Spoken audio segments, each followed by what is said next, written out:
അല്ല, അങ്ങനെയാണ് ഇപ്പോൾ ഇവിടെ കാണുന്നത്. അതിന് വർക്കാ രീതിയിലാണ് നീങ്ങുന്നത്. കോൺഗ്രസ് ഇപ്പോഴും അങ്ങോട്ടും ഇങ്ങോട്ടും വർത്തമാനം പറഞ്ഞ് നടക്കുകയാണ്. അവിടെയാണ് വിഷയം. ഈ ഒരു ഘട്ടത്തിൽ പോലും ഈ പറയുന്ന എന്താ പറയുക, വയനാട്ടിലുണ്ടായ ഈ ദുരനുഭവം അവരുടെ മുന്നിൽ നിൽക്കുക. 2 ദിവസം മുമ്പല്ലേ. ആരെ വോട്ട് ചെയ്യുക? വോട്ട് ചെയ്യണമെങ്കിൽ പ്രത്യേകിച്ച് ഇത്തരത്തിലുള്ള ഉപതെരഞ്ഞെടുപ്പുകളിൽ നമ്മൾ പാർട്ടി പ്രവർത്തകരും ലീഡേഴ്സും ബൂത്ത് തലത്തിൽ വീടുകൾ കയറി അവരോട് കാര്യങ്ങൾ പറഞ്ഞ് മനസ്സിലാക്കി അവരെ സഹായം അഭ്യർത്ഥിക്കുക വേണ്ടത്. അതൊക്കെ ഓല് ചെയ്തോളും എന്ന് പറഞ്ഞാൽ ആ കാലം കഴിഞ്ഞിട്ടുണ്ട്. അതൊരു പ്രശ്നം തന്നെയാണ് പാലക്കാട്. ഈ EP എഴുതാത്ത ഭാഗങ്ങൾ പുറത്തു വന്നു പറഞ്ഞത് സരിന് വേണ്ടി വോട്ട് ലഭിക്കാനാണ്, BJP ജയിപ്പിക്കാനെന്ന് പറയുമ്പോഴേ ഇപ്പോൾ ഈ പാലക്കാട് തെരഞ്ഞെടുപ്പ് നടക്കാത്ത ചേലക്കരയിൽ ഒരു വയനാട് തെരഞ്ഞെടുപ്പ് നടക്കുന്ന ദിവസം പുറത്തു വന്നല്ലത്. അങ്ങനെ അതിൻ്റെ ആവശ്യമുണ്ടായിരുന്നു. പാലക്കാട് തെരഞ്ഞെടുപ്പ് നടക്കുന്ന ദിവസം അടുപ്പോൾ അല്ല, അതിൽ സരിൻ്റെ മാത്രമല്ല, ചേലക്കര തെരഞ്ഞെടുപ്പ് വരുമ്പോൾ എന്നെക്കുറിച്ച് അതിൽ വരുന്നുണ്ട്. എന്നെക്കുറിച്ച് വരുന്നത് എന്താണ്, ഞാനൊരു വർഗീയവാദിയാണ് എന്ന തരത്തിൽ EP പറഞ്ഞു എന്നുള്ളതാണ്. ചേലക്കരയിൽ വലിയൊരു വിഭാഗം CPM ഞങ്ങൾക്ക് വോട്ട് ചെയ്യാണ്. നിങ്ങളിപ്പോൾ ഞങ്ങൾ 2000 വോട്ട് പിടിക്കും, 3000 വോട്ട് പിടിക്കും എന്നുള്ള ധാരണയിലാണ് ഇരിക്കുന്നത്. അതിനൊക്കെ കയറി ഇപ്പോൾ നിങ്ങളൊരു 5000-ൽ എത്തിയിട്ടുണ്ട്. പക്ഷേ നിങ്ങൾക്ക് കാണാൻ എന്താ സംഭവിക്കുന്നതെന്നില്ലേ. അപ്പോൾ അതിനെ തടയിടണം. അവിടുത്തെ ഹിന്ദു കമ്മ്യൂണിറ്റിയിൽ നിന്ന് DMKക്ക് വരുന്ന വോട്ട് കൂടി തടയിടണം. ആ 2 ആംഗിളാണെന്ന് ഈ വിഷയത്തിൽ P. ശശി അത് ഓർഗനൈസ് ചെയ്തത്. അത് ഓർഗനൈസ്ഡ് ക്രൈമാണ്.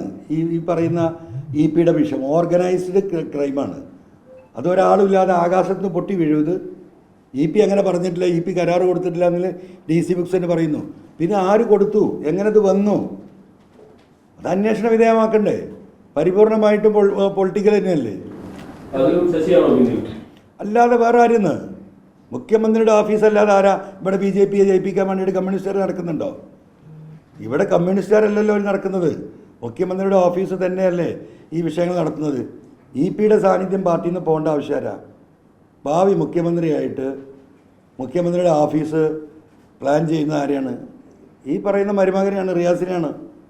അപ്പം മനുഷ്യരുമായി ബന്ധമുള്ള സംസ്ഥാന ലീഡർഷിപ്പിലെ ഓരോരുത്തരും അതിൽ നിന്ന് ഒഴിവാകണമെന്ന് ആഗ്രഹിക്കുന്നത് മുഖ്യമന്ത്രിയുടെ ഓഫീസാണ്.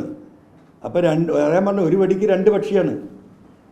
അവിടെ സരിൻ്റെ വോട്ട് കുറയ്ക്കുകയും ചേലക്കരയിൽ ഞങ്ങൾക്ക് കിട്ടാവുന്ന വോട്ടുകൾ വർഗീയത പറഞ്ഞ് കുറയ്ക്കുകയും അതിനോടൊപ്പം ഈ പറയുന്ന EPയെ വെട്ടുകയും ചെയ്യുക. അത്ര ബുദ്ധിപൂർവ്വമുള്ള തീരുമാനമല്ലേ എടുത്തത്? അതുകൊണ്ടല്ലേ ഇപ്പം നിങ്ങളൊക്കെ അന്വേഷിച്ചല്ലോ, എത്ര ദിവസം എന്താ ഒരു തുമ്പും കിട്ടുന്നില്ലല്ലോ, ഒരു പിടിയും കിട്ടുന്നില്ല. ഇത് നാളെ വെളിച്ചത്ത് വരുന്ന സത്യാവസ്ഥയാണ്. മുഖ്യമന്ത്രിയുടെ അറിവോടുകൂടി തന്നെയാണെന്നാണോ? അല്ല, ഈ ശശിക്ക് ക്ലീൻ ചീറ്റ് കൊടുത്ത ആളല്ലേ മുഖ്യമന്ത്രി. ആ പത്രസമ്മേളനത്തിൽ എന്താ പറഞ്ഞ്, ഞാനൊരു 5-8 കാര്യങ്ങൾ സംസ്ഥാന കമ്മിറ്റിക്ക് പരാതി കൊടുത്താണല്ലോ. ആ പരാതി കൊടുത്തതിൽ പറയുന്ന വിഷയങ്ങൾ ഇതൊക്കെ പെട്ടിരുന്നല്ലോ. അത് അവജ്ഞയോടെ തള്ളിക്കളയുന്നു എന്ന് മുഖ്യമന്ത്രി പറഞ്ഞു. ഏറ്റവും വിശ്വസ്തനായ സത്യസന്ധനായ എൻ്റെ സഹപ്രവർത്തകനാണ് P. ശശി എന്നല്ല മുഖ്യമന്ത്രി പറഞ്ഞത്. പിന്നെ എന്തേ നായനാർ മന്ത്രിസഭയിൽ നിന്ന് പുറത്തു പോയത് എന്തിൻ്റെ അടിസ്ഥാനത്തിലാണ്? എന്തായിരുന്നു വിഷയം? ആരുമായി ബന്ധപ്പെട്ട ഒരു പാർട്ടി സഖാവ് MLA ആ സഖാവിൻ്റെ മകളെ കയറി പിടിച്ചതിനാണ് പുറത്താക്കിയത്. ഒരു പാർട്ടി ഇന്നും അദ്ദേഹം ജീവിച്ചിരിപ്പുണ്ടല്ലോ, കണ്ണൂർ പോയെന്ന് ചോദിക്കും. നിങ്ങൾ ആർക്കത് അറിയാത്തത്? അങ്ങനെ പാർട്ടിയിൽ നിന്ന് തന്നെ ഒഴിവാക്കി എന്താ പറയുക, ബ്രാഞ്ചിലേക്കാക്കി ആളില്ലാ വക്കീലായിട്ട് കണ്ണൂർ കൂടെ നടക്കുന്ന ഒരുത്തനെ ആരാ പിടിച്ചു കയറ്റി ഈ പൊസിഷനിൽ കൊടുന്നിരുത്തിയത്? എന്താ അതിൻ്റെ ഉദ്ദേശം? ഇപ്പം കണ്ണൂരിൽ നിന്ന് വരുന്ന വാർത്തകൾ എന്താ?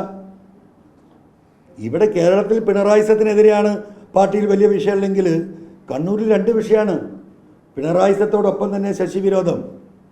അദ്ദേഹം പൊളിറ്റിക്കൽ സെക്രട്ടറിയായി വന്നതിന് ശേഷം RSS ഈ CPM തമ്മിലുള്ള സംഘർഷത്തിൽ RSSകാർ കൊലയാളികളായിട്ടുള്ള എല്ലാ കേസും വിട്ടുപോവുക. അവിടുത്തെ സഖാക്കൾ പറയുന്നതാണ്, എല്ലാ കേസും വിട്ടുപോകുന്നു. സഖാക്കൾ പ്രതികളായിട്ടുള്ള കേസിൽ എല്ലാവരും ശിക്ഷിക്കപ്പെടുന്നു. ഇതെങ്ങനെ സംഭവിക്കുന്നു എന്ന് കണ്ണൂരിലെ സഖാക്കൾ പാർട്ടി നേതൃത്വത്തോട് ചോദിക്കുമ്പോൾ അതിനൊരു ഉത്തരമില്ല. കൃത്യമായും അവിടുത്തെ RSS ലോബിയുമായിട്ടുള്ള P. ശശിയുടെയും മുഖ്യമന്ത്രിയുടെ ഓഫീസിൻ്റെയും ബന്ധം കണ്ണൂരിലെ സഖാക്കൾ അനുഭവിച്ചുകൊണ്ടിരിക്കുകയാണ്. രക്തസാക്ഷി കുടുംബങ്ങൾ മുഴുവൻ തിരിഞ്ഞില്ലേ? എന്താ രക്തസാക്ഷികളെ കുറിച്ച് പറയുന്നത്? എന്താ അവരുടെ നിലപാട്? ഇതൊക്കെ ഈ തെരഞ്ഞെടുപ്പിൽ ചർച്ചയാണ് സഖാക്കളുടെ ഇടയിൽ. അതിന് എന്നെ കൊള്ള സംഘത്തിൻ്റെ ആളാക്കി കള്ളക്കേസ് കൊടുത്തുകൊണ്ടൊന്നും രക്ഷപ്പെടും എന്ന് P. ശശിയും മുഖ്യമന്ത്രിയുടെ ഓഫീസും കരുതണ്ട.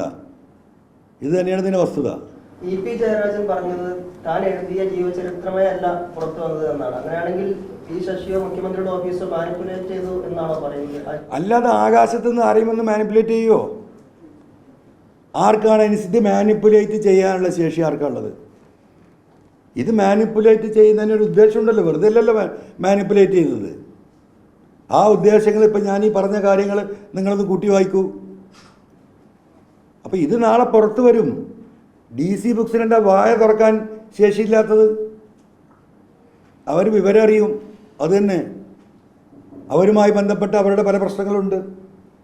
അവരുടെ ഇൻകം ടാക്സ് പ്രശ്നമുണ്ട്. അവർ കൊടുത്ത എന്താ പറയുക, ഇൻകം ടാക്സിന് കൊടുത്ത റിട്ടേൺസിൽ വലിയ എന്താ പറയുക തിരിമറികൾ നടത്തിയിട്ടുണ്ട്. അതിൻ്റെ കണക്ക് പി ശശിയുടെ കയ്യിലുണ്ട്. ആ മുൾമുനയിൽ നിർത്തിയിരിക്കുകയാണ് DC ബുക്സിനെ മിണ്ടിപ്പോയത് തെരഞ്ഞെടുപ്പ് കഴിഞ്ഞവരെന്ന്. ഇത് വസ്തുതയല്ലേ? ഈ വസ്തുതകളൊക്കെ നിലനിൽക്കുമ്പോൾ നിങ്ങളെല്ലാം കൂടി കേരളത്തിലെ മുഴുവൻ പത്രമാധ്യമങ്ങളും അന്വേഷിച്ചിട്ട് ഒരു തുമ്പും കിട്ടാത്തതിൻ്റെ കാരണം എന്താ? അതിന് ശേഷിയുള്ളവരാണ് മാനിപ്പുലേറ്റ് ചെയ്തിട്ടുള്ളത്.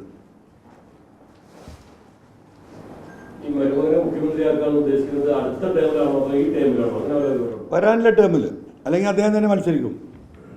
എന്തെങ്കിലും മാർഗം ഉണ്ടെങ്കിൽ റിയാസിനെ പൊക്കി കൊണ്ടുവരാനുള്ള അവസാനത്തെ പരിശ്രമമാണ്.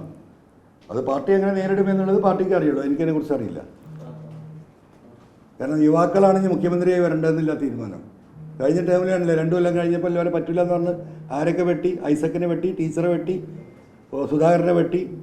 കൃത്യമായി പാർട്ടിയുടെ ലീഡർഷിപ്പിലും ഭരണത്തിലും നല്ല സ്വാധീനവും അറിവും തെളിവും വിവരമുള്ള ആളുകളെ മുഴുവൻ വെട്ടി നിരത്തിയിട്ട് ഇപ്പോൾ കൊണ്ടുവച്ചവരുടെ സ്ഥിതി കാണുന്നുണ്ടല്ലോ. ആർക്കാ ഭരിക്കാൻ കഴിയുന്നത്? ഏത് വകുപ്പാണ് മര്യാദയ്ക്ക് പോകുന്നത്? എല്ലാ വകുപ്പ് പേരിന് അതിൻ്റെ ഒരു മാനേജർമാരാണ് മന്ത്രിമാർ. സ്വന്തമായി തീരുമാനമെടുക്കാൻ കഴിയുന്ന ഏതെങ്കിലും മന്ത്രി ഉണ്ടോ? ഉണ്ടെങ്കിൽ തന്നെ എന്താ സ്ഥിതി? എല്ലാ ഫയലും മുഖ്യമന്ത്രി കാണണം.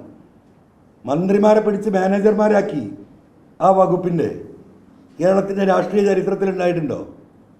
അതുകൊണ്ടല്ലേ ഈ ഭരണം ഈ കോലത്തിലായിപ്പോയത്. ഉദ്യോഗസ്ഥ മേധാവിത്വം അവർ പറയുന്നതിനപ്പുറമില്ല. ബ്യൂറോക്രസിയുടെ കയ്യിൽ ഈ നാടിനെ കൊണ്ടേ ഏൽപ്പിച്ചു 8 വർഷം കൊണ്ട് പിണറായി. അത് തന്നെയാണ് ഈ നാട് അനുഭവിക്കുന്നത്.